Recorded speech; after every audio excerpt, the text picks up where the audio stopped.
2 Samuel, capítulo de número 12.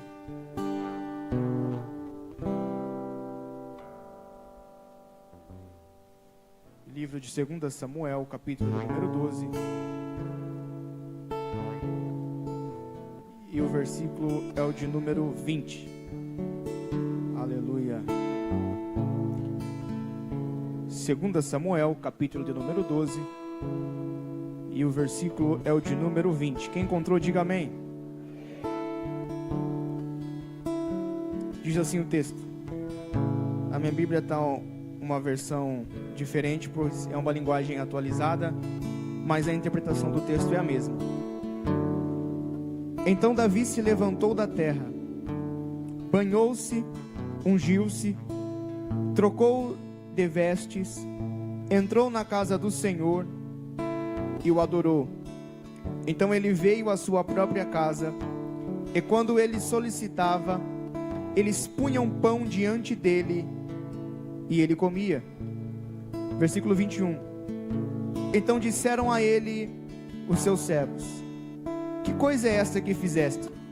Jejuaste, planteaste pela criança enquanto estava viva, mas quando a criança morreu, tu levantaste e comeste pão? E ele disse: enquanto a criança ainda estava viva, eu jejuei e planteei, porque eu dizia: quem poderá dizer se Deus será gracioso para comigo, de modo que a criança possa viver? Mas agora ela está morta,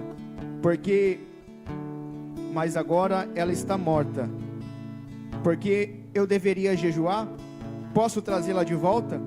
Eu irei até ela, mas ela não retornará a mim. Versículo 24.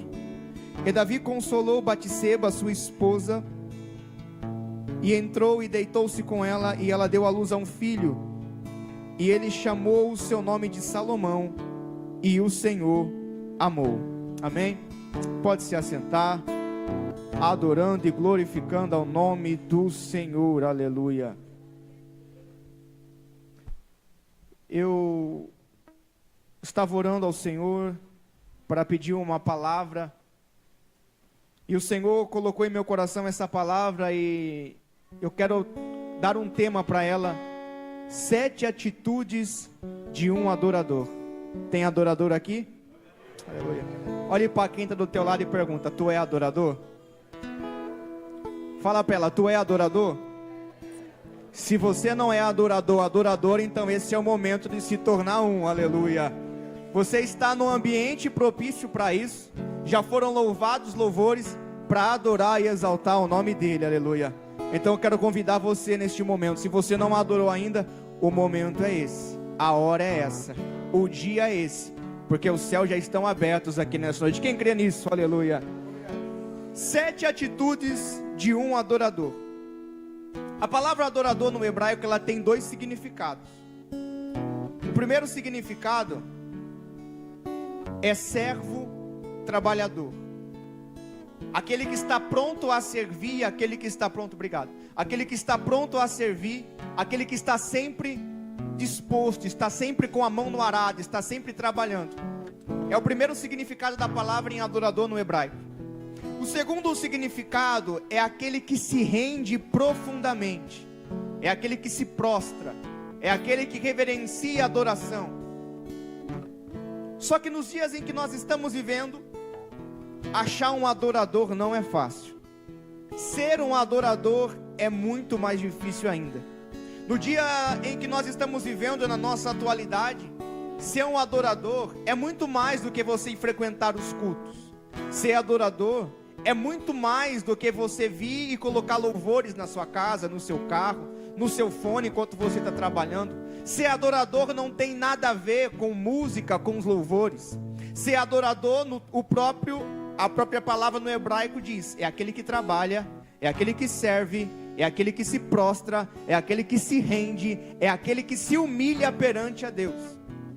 Só que tem muitas pessoas que acham que um adorador é aquele que simplesmente vem aqui na frente e começa a cantar, alcança notas agudas, consegue fazer técnicas vocais, aonde somente pessoas que têm o dom do louvor conseguem fazer. Mas adorador não é isso.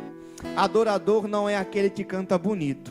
Adorador não é aquele que fala bonito. Adorador não é aquele que se veste bonito igual essa pessoa que está do teu lado. Não. Adorador é aquele que se rasga, que se entra na casa do Senhor e disse: Senhor, eu estou aqui, mas eu quero te servir. Senhor, eu entrei na tua presença, mas eu não quero pedir, eu estou aqui para te servir. Adorador é aquele que eu estou pregando, que é igual você, que entrou aqui nessa noite triste, entrou aqui cansado, com a correria do dia a dia, entrou até mesmo, quem sabe, desanimado, mas você veio aqui e disse: Senhor, eu estou aqui para te servir, eu estou aqui para te adorar, por mais que a luta veio, por mais que o choro veio, mas eu estou aqui para adorar. Alguém levantou a mão ali, alguém levantou a mão aqui na frente, sabe por quê? Porque são adoradores. Se você é um adorador nessa noite, levanta não só uma mão, mas levanta as duas, porque você veio aqui para adorar. Não veio para adorar o Jean, não veio para adorar o pastor, não veio para adorar quem veio dirigir o culto, você veio aqui para adorar Ele, para adorar a Ele.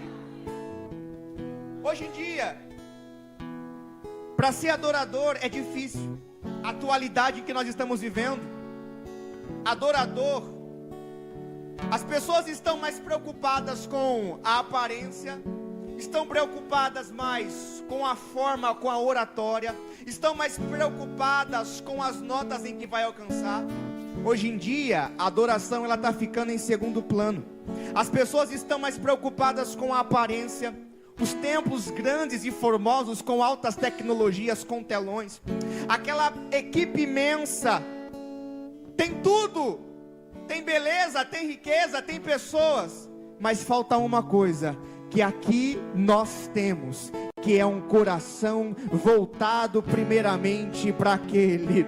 Pode ter as melhores templos, com as melhores cadeiras, com os melhores luxos, mas isso não vulga que é uma igreja adoradora. Jean, o que é que diferencia uma igreja que é adoradora? É aquela igreja que ela se rende ao Espírito Santo, é aquela igreja que não depende de música para adorar, é aquela igreja que não depende de cantor para sentir a presença. Eu não quero ser saudosista não, mas antigamente quando a gente pegava o inário, o hino da harpa, e começava a cantar até mesmo o hino de número 15, foi na cruz, o Espírito Santo descia, a igreja era tomada, e se bobeasse ficava até de madrugada dando glória, e o culto se transformava em vigília. Sabe o que é isso? É crente que é adorador. Adorador não precisa esperar o pregador para falar para você adorar. Adorador não precisa estar a banda completa para você adorar. Adorador não precisa o pastor estar no púlpito para você adorar. Se tem alguém que está do teu lado e é adorador, você já percebeu, porque ele já começou a adorar faz tempo. Não precisou o Jean falar para você levantar a mão para adorar, porque o que te motiva você a adorar é Ele, é Ele, é Ele, é Ele, Ele está aqui, aleluia. Quando nós lemos o texto de 2 Samuel, no capítulo de número 12, a partir do versículo de número 20, vai contar uma história mais triste do homem que era o mais amado por Deus. Uma história que, se Davi pudesse, ele apagaria, ou o povo de Israel, se pudesse, arrancaria essa história do meio do povo de Israel. Por quê? Porque essa história foi uma história de humilhação, foi uma história de vergonha para o povo de Israel. Aquele que era para ser o exemplo, aquele que era para dar o ensinamento, para ser o espelho para a nação de Israel, o homem que era considerado segundo o coração de Deus, errou, falhou, adulterou com Batseba. Você conhece essa história? Davi estava em seu palácio, em um período onde não era para ele estar descansando, e caminhando pelo palácio, ele começa a observar uma mulher que está se banhando. Ele manda um mensageiro chamar essa mulher, mesmo sabendo que essa mulher era casada, esposa de Urias. Davi não quis saber, Davi não se importou se ela era casada, Davi não se importou se aquela mulher ia ser humilhada, Davi não se importou se aquela mulher, ela iria ser apedrejada se aquilo fosse descoberto. Ele não quis saber. Ele mandou chamar Batseba, coabitou-se com ela. O tempo passa, A mulher descobre que ela está grávida.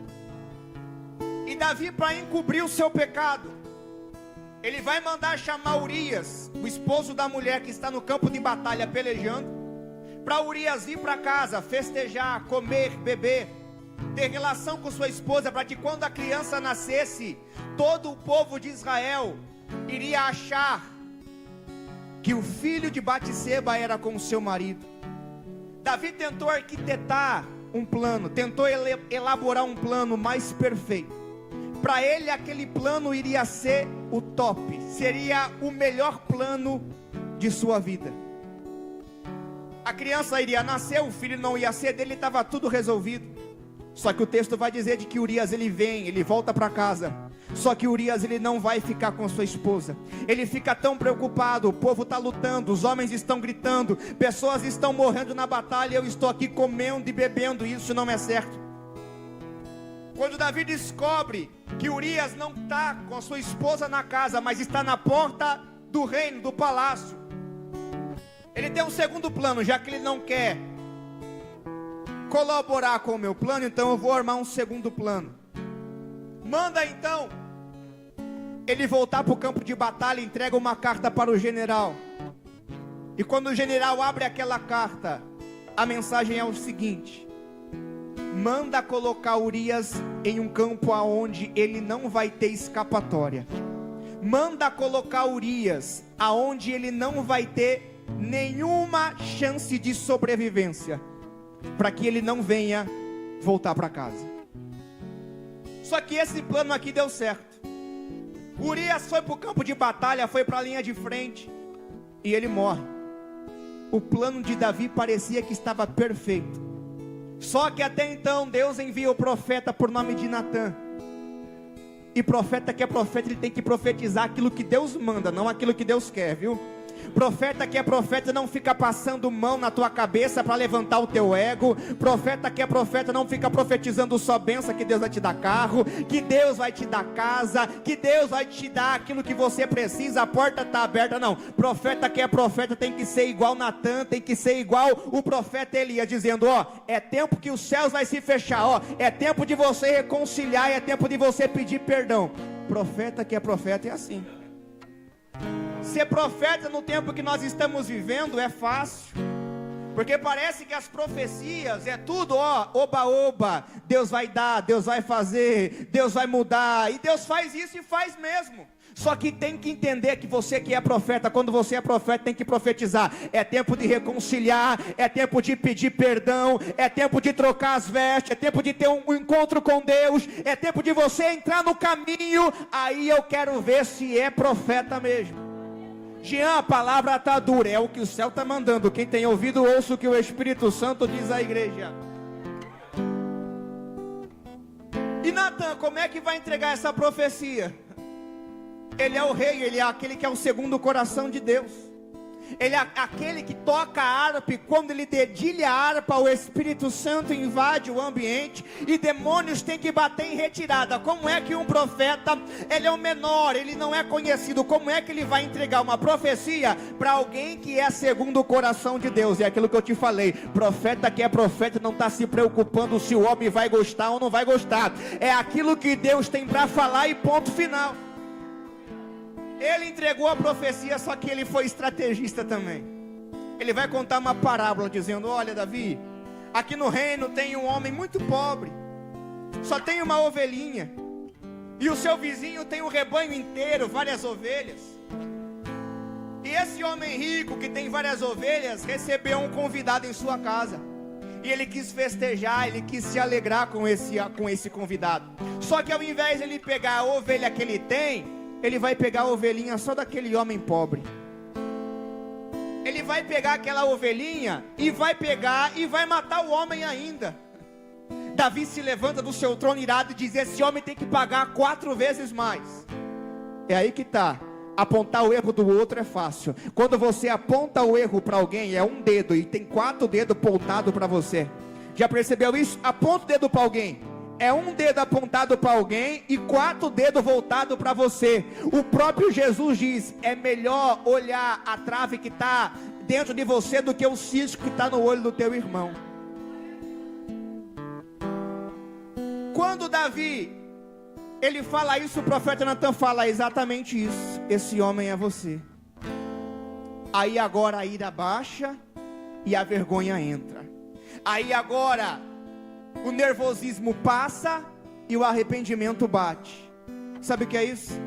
Deus me está mandando dizer para você nessa noite: você não é super-homem, você não é Mulher Maravilha, você não é santo, você não é santa, porque se você fosse santo ou santa, você não estava aqui. Mas Deus te trouxe aqui para te dizer: você caiu, errou. O inimigo está festejando, ele pode até se festejar, mas um período de tempo pequeno, porque Deus te trouxe aqui para te dizer: por mais que você caiu, tropeçou, nessa noite é noite de você se colocar na presença dele e reconhecer: Deus, eu pequei, Deus, eu errei, mas eu ainda quero ser adorador. Arranca a coroa, arranca trono, arranca tudo, mas não arranca a tua presença de mim. Eu posso perder amigos, eu posso perder carro, eu posso perder casa, eu posso perder o nome, mas eu não quero perder a tua presença.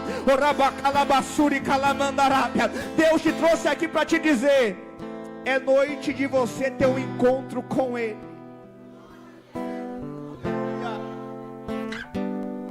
Só que se a gente parar para analisar, quando você começa a estudar a Bíblia, você vê entre o rei Saul e entre o rei Davi, se você fazer uma analogia, você humanamente, você vai ver que Saul pecou muito menos do que Davi. Saul, ele simplesmente desobedeceu porque ele quis fazer um culto. Ele quis oferecer sacrifício, aquilo que não era para ele fazer. Davi não. Davi ele adulterou. Davi ele matou.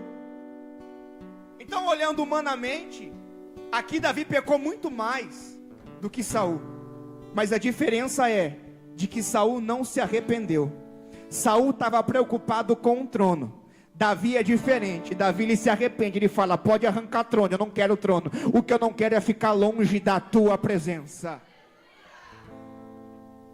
Observa que o texto começa a dizer que Davi ele pecou com o olhar. Ele está passeando no palácio e ele olha Batseba. E o pecado veio pelo olhar. Mas observa também que no final do versículo, Deus também vai dizer: eu olhei e não gostei. Eu vi o que você fez e não gostei. O pecado veio pelo olhar e a sentença também veio pelo olhar de Deus. Quando Davi ele vê isso, a criança nasceu, a sentença de Davi também foi estabelecida, de que a espada não iria se afastar da tua casa. Só que Davi aqui ele tem duas atitudes agora. Ele tem duas escolhas. Ou ele deixa de ser um adorador e se entrega, ou ele continua sendo um adorador e muda de atitudes. Aonde eu quero falar sobre 7 atitudes que Davi teve. Quando Davi, a criança nasce, ela adoece. E Davi então ele tem algumas atitudes. E a primeira atitude é que ele vai para o templo, ele começa a orar, ele começa a jejuar. Passa um dia, Davi não come pão, não bebe água. Segundo dia, Davi não come pão, não bebe água, só fica orando e pedindo misericórdia pela vida da criança. Ao 7º dia, não tem mais jeito. Os súditos de Davi agora estão com medo. Como é que eu vou contar para o rei que a criança morreu, se já faz 7 dias que ele não come e ele não bebe? Imagina a notícia que vai ser quando eu falar que a criança morreu. Só que Davi escutou isso. A criança morreu. E a primeira atitude em que Davi tem é de que ele se levantou. O inferno poderia estar em festa neste momento. Aí Davi, a sua oração não foi escutada. Aí, homem segundo o coração de Deus, valeu o jejum, valeu a oração. Aí, igreja, jejuou, orou, subiu um monte, recebeu profecia, cadê? E o inferno festejando. Quantas vezes o inimigo usa a boca de alguém para dizer: cadê aquilo que Deus falou que ia fazer na tua vida, hein? Cadê a promessa que Deus falou que ia fazer na tua vida? Cadê a causa que você ia ganhar? Cadê a enfermidade que ia ser curada? O inimigo está festejando. Cadê? A primeira atitude que Davi tem aqui agora é ele se levantar. Ele se levanta, ele caiu, mas a atitude de se levantar é dele. Pecou, pequei, mas a atitude de pedir perdão é dele. Livro de Lucas, capítulo 15, vai dizer: o filho pródigo, pai, eu pequei. Você conhece a história do filho pródigo? Só que o filho pródigo vai dizer: levantar-me-ei, irei dizer, pai, pequei. Quem é que caiu? O filho pródigo. E quem é que se levantou? O mesmo que caiu. Você pode estar caído hoje, mas a atitude é sua, se você vai permanecer caído, ou se você vai se levantar como um adorador, como uma adoradora. Você pode estar caído, desanimado, mas a atitude é tua. Então se eu fosse você, meu filho ou minha filha, já levantava agora, já sacudia essa poeira, e mostrava, batia no peito para o inferno inteiro escutar. A minha oração quem escuta é Ele, a resposta última quem dá é Ele, porque eu não preciso de resposta humana, a resposta ainda quem dá é Ele, é Ele, é Ele.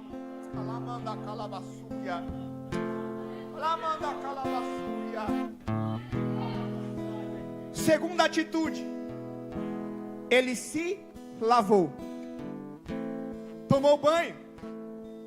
1 Coríntios capítulo 6 versículo 11: assim foste lavado, santificado, justificado pelo nome de Jesus. A alma suja, Jesus lavou. A alma que estava suja pelo pecado do adultério, a alma que estava suja pelo pecado do assassinato, a alma que estava suja pelo pecado do passado, agora Davi está dizendo: Senhor, lava minha alma agora, lava minha alma agora. Jesus te trouxe aqui para te dizer: a alma suja que o diabo apontava, a alma que estava suja, fedendo nessa noite, Ele está te lavando, Ele está te purificando. Todo o odor do pecado está indo embora, todo o odor da ansiedade, da depressão, do síndrome do pânico agora está indo embora, porque você está sendo lavado. Já foi lavado na cruz, mas está sendo lavado novamente hoje, aleluia. Terceira atitude, ele se ungiu. Se ungir aqui é ele se perfumou. Ele se ungiu, ele se perfumou. O que é isso, Jean? Ele passou o perfume. Só que naquela época, o perfume não é que nem no dia de hoje, Boticário, Avon, Natura, Rinodê. O perfume daquela época não era assim. O perfume daquela época tinha um homem chamado perfumista, a profissão perfumista. Ele ia até a beira da praia, pegava alguns animais marinhos, pegava algumas ervas, gorduras de animais, e dentro de um recipiente ele preparava ali o perfume. Então você observa que dentro daquele recipiente tem coisa que pode estragar, principalmente gordura de animal. Atrair o quê? Mosca. É por isso que no livro de Provérbios vai dizer assim: uma mosca, Provérbios capítulo 10, uma mosca acaba com todo o trabalho do perfumista. Ela contamina aquilo que ele fez, ela contamina aquilo que um perfumista fez. Uma pequena mosca, um pequeno ato, derrubou o homem segundo o coração de Deus. É uma pequena atitude, é o famoso nada a ver, é o famoso não dá nada. Esse nada a ver, esse dá nada, destrói todo o trabalho do perfumista. Só que Paulo vai dizer assim, Paulo vai dizer em 2 Coríntios capítulo 2, porque nós somos para Deus como bom perfume que se salva, mas para quem se perde lá fora é cheiro de morte. Isso aqui é muito forte. Para quem está lá fora é cheiro de morte, mas para quem está aqui dentro não é cheiro de boticário, não é cheiro de Rinodê, não é cheiro de Avon. Quem está do teu lado aí está exalando o cheiro de vida. Jean, não estou entendendo, você cheira a vida. Que vida é essa? É a vida que Jesus derramou por você lá na cruz, aonde era para mim e para você estar pregado naquela cruz. Ele era inocente, mas através dele hoje você cheira a vida. A podridão da morte não está mais sobre mim, a podridão da morte não está mais sobre você. Sobre você tem vida, aleluia. Quarta coisa que Davi faz, ele troca de roupa, ele mudou a veste.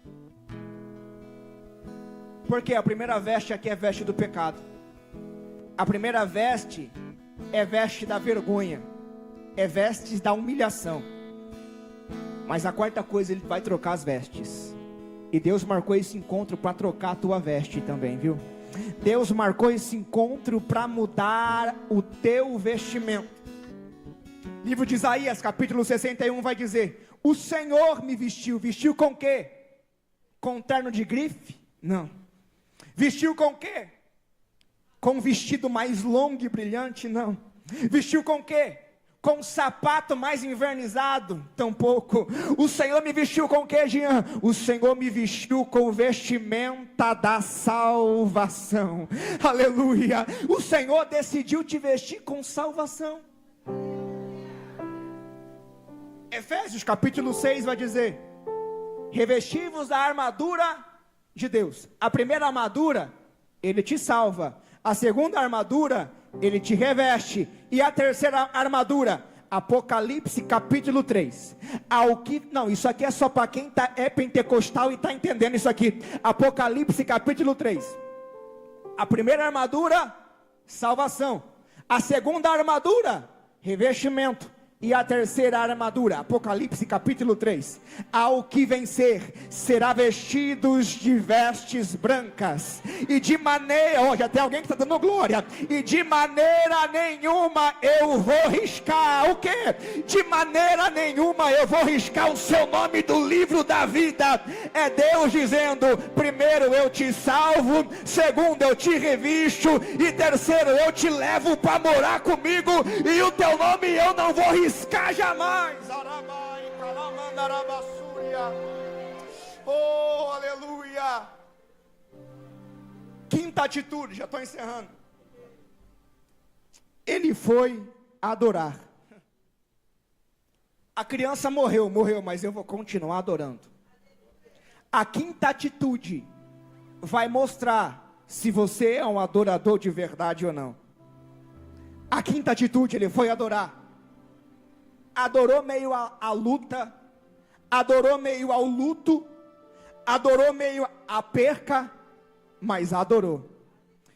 Você já percebeu que se você separar a palavra adorador, adorador,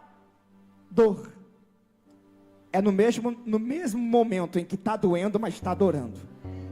É no mesmo momento, está machucando, mas estou adorando. Perdeu o filho, mas estou adorando. Isaías capítulo 6, no ano da perca, no ano do luto, Isaías: eu subi ao templo, e lá eu vi os céus abertos, e os serafins estavam sobrevoando, e dizendo uns para os outros: Santo, Santo, Santo é o Senhor dos exércitos. Jean, não estou entendendo nada. Então escuta isso aqui: é no ano da perca que você vai ver a glória de Deus. É no ano da perca em que você vai ver os céus abertos. É no mês do sofrimento que você vai ver o Senhor assentado sobre o alto e sublime trono. Arai, calamandarábia. Aleluia. Romanos capítulo 8, versículo 38. Paulo vai perguntar: o que é que vai me separar desse amor? É a fome? É a miséria? É a altura? A profundidade? É os anjos? Principados? Potestades? Hostes? Criaturas celestiais? Nada, nada, Nada, eu vou repetir isso aqui, nada vai fazer você se afastar do amor dele. É por isso que o inimigo fica sussurrando no seu ouvido 24 horas por dia: você não pode, você pecou, você não pode, você caiu, você não pode adorar, a sua veste está suja, você não pode comer o pão. Mas o Pai está te convidando: vem para minha casa, vem me adorar, porque quando você vir me adorar, eu te dou veste nova, eu te perfumo, meu filho, eu derramo sobre a tua vida o perfume de vida, eu derramo sobre a tua vida vestes novas. Sexta atitude: foi para casa, ou seja, acabou de adorar, ele não fugiu do problema. Está na hora de você parar de fugir dos problemas. A vida vai ter problema, até quando você morrer vai ter problema. O problema sempre vai existir. Está na hora de você parar de fugir desse problema. O problema estava onde? Estava em casa. O filho morreu. Mas Davi não fugiu do problema. Se coloca de pé comigo. Já estou encerrando.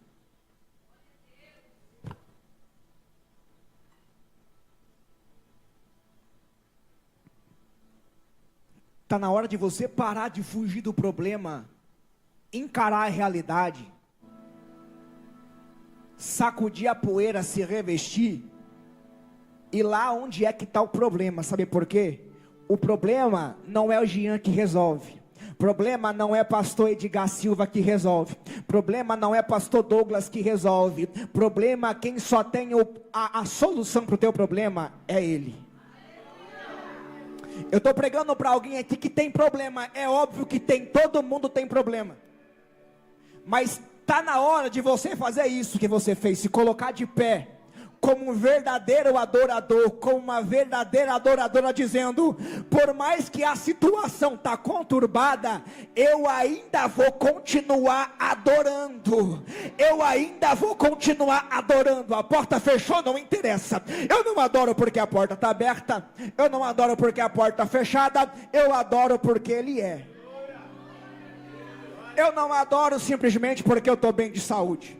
Eu adoro não simplesmente porque eu estou mal de saúde. Eu adoro porque Ele é que me deu a saúde. Eu não adoro quando o casamento está bem. Eu não adoro só quando o casamento está mal. Eu adoro porque quem deu o casamento foi Ele. Eu não adoro só porque a conta está paga. Eu não adoro só porque a conta está atrasada. Eu adoro porque quem me deu a saúde, o fôlego de vida para trabalhar foi Ele.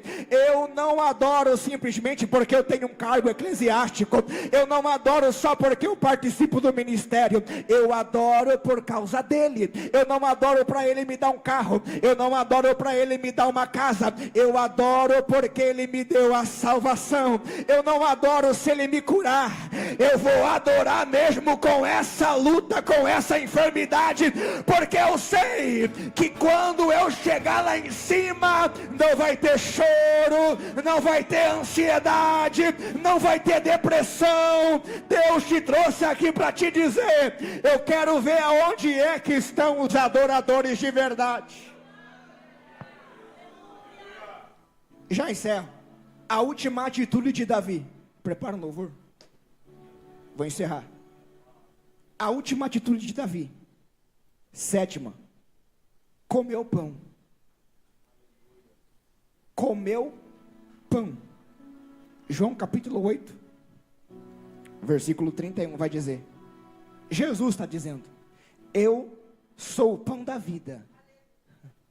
Eu sou o pão da vida, que desceu do céu. Quem comer desse pão não tem fome. Até agora você fez 6 atitudes. Se levantou, se ungiu, se lavou, está com veste nova. Agora a atitude é sua. Vai comer o pão ou vai ficar com a boca fechada? Jean, não entendi. O pão aqui é a palavra. Você vai comer dela ou vai ficar com a boca fechada? O pão aqui vai te fortalecer. Você vai abrir tua boca para adorar ou você vai ficar com a cabeça baixa pensando no problema que está lá fora? Adorador que é adorador não fica preocupado com o problema, porque Deus já resolveu o teu problema. Ele comeu o pão. Passou o tempo. A mulher engravida novamente. A primeira criança não tinha nome. O primeiro filho não tinha história. O primeiro filho foi sentença do pecado. Mas e o segundo filho? O segundo filho, ele tem nome. Sabe qual é o nome? Salomão. Você conhece a história de Salomão? Para finalizar e concluir, se você não pegou nada, pega só isso aqui. Porque o microfone que ela tá Aquilo que Deus fez você perder ou tirou de você, não é porque Deus não gosta de você, não é porque Deus quer ver o teu mal, é porque Deus já tem algo muito melhor lá na frente para você. Eu costumo dizer isso aqui, que Deus não está preparando uma bênção para você, Deus está preparando você para uma bênção que já está preparada. O primeiro filho morreu, mas o segundo filho tem vida. O primeiro não tinha nome, mas o segundo tem nome. Para finalizar, e já pode entrar com o louvor, Ageu 2:9, a glória da segunda casa vai ser maior do que a da primeira. Eu vou repetir isso aqui, porque teve meia dúzia que pegou. A glória da segunda casa vai ser maior do que a da primeira. Aquilo que você perdeu, Deus vai te restituir duplicadamente sobre a tua vida. Adore ao Senhor neste momento. Eu já entrego o microfone.